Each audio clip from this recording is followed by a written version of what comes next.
চলতি মাসের শেষে ইউক্রেন যুদ্ধ বন্ধের বিষয়ে আলোচনা করতে সৌদি আরবের রিয়াদে দ্বিপাক্ষিক বৈঠকে বসতে যাচ্ছেন মার্কিন প্রেসিডেন্ট ডোনাল্ড ট্রাম্প ও রুশ প্রেসিডেন্ট ভ্লাদিমির পুতিন। এই নিয়ে রাশিয়া ইউক্রেনের মধ্যে নতুন করে উত্তেজনা শুরু হয়েছে।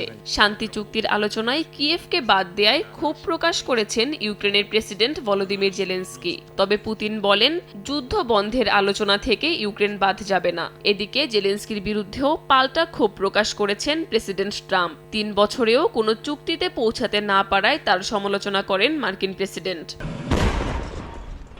ইউক্রেন রাশিয়া যুদ্ধবিরতিতে পৌঁছালে রাশিয়ার সম্ভাব্য যে কোনো হামলা থেকে কিয়েভকে রক্ষায় তৎপর জেলেনস্কির পশ্চিমা মিত্ররা। ফ্রান্স ও ব্রিটেন ইউক্রেনে ৩০,০০০ সেনা পাঠাবে বলে জানিয়েছে বিভিন্ন ব্রিটিশ গণমাধ্যম। প্রাথমিক পরিকল্পনা অনুযায়ী আকাশ ও নৌসেনারা থাকবে বলেও খবর পাওয়া গেছে।